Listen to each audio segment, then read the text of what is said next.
You're about to invest in the UAE company, maybe 500 dirham or maybe few millions. But here's the shocker.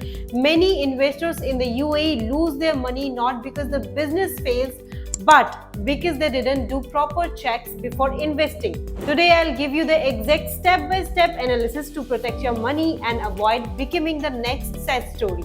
The UAE is one of the fastest growing economies in the world. From Dubai's free zones to Abu Dhabi, global investment hubs, opportunities are everywhere. But here is the reality. The same speed of growth attracts bad deals, hidden debts or legal traps. In 2023 alone, over 650,000 new trade licenses were issued. Not all of them are safe bets. That's why smart investors follow these 6 must-do analysis before putting a single dirham into a UAE company. Step 1. Verify the trade license and legal standings. Start with the basics. Is the company even legal to operate? Go to the Department of Economic Development (DED) or the Free Zone Authority to check. License type: mainland, free zone or offshore activities listed. Expiry date and renewal status.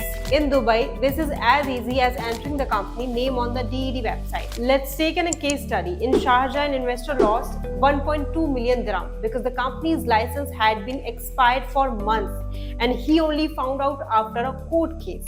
Step number 2. Financial health analysis. Ask your audited financial statements for at least 3 years profit loss balance sheet and cash flow. You must watch out for irregular revenue patterns, high debt ratios, negative cash flows. Since June 2023, UAE corporate tax law requires many businesses to maintain proper book and audits. If they can't produce audited financials, red flag, walk away. Step number 3. Understanding ownerships and shareholding structures. In the UAE, ownership rules matter. Mainland, some activities requires 51% local emirate ownership unless 100% foreign ownership is permitted for that activity. Free zone, 100% foreign ownership but restrictions on direct mainland trade.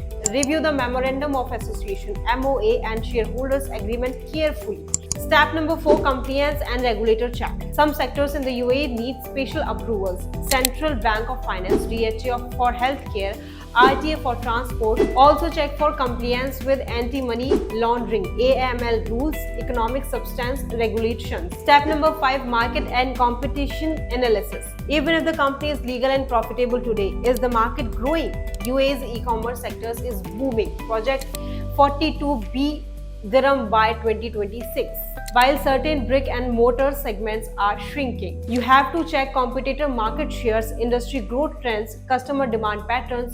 Use source like Dubai Chamber reports, Statista. If your investment is significant, hire a corporate lawyer or audit firm for due diligence. They'll uncover hidden debts, pending lawsuits, and non-compliance risks. It might cost you 10,000 dirham to 20,000 dirham, but it can save you millions. Before investing in any UAE company, do these 6 checks. Verify license and legal status, review audited financials, check ownership structures, confirm compliance and approvals, analysis market business, access leadership strength, and if in doubt, bring in professionals. The UAE is a goldmine for investors, but only for those who do their homework. Which UAE sector do you think will grow the fastest in the next 5 years? Comment below, I might create my next video on it. Like this video if you found value, share it with anyone planning to invest here, and subscribe for more UAE business insights. Remember, in business, you don't make money when you invest, you make it when you invest wisely.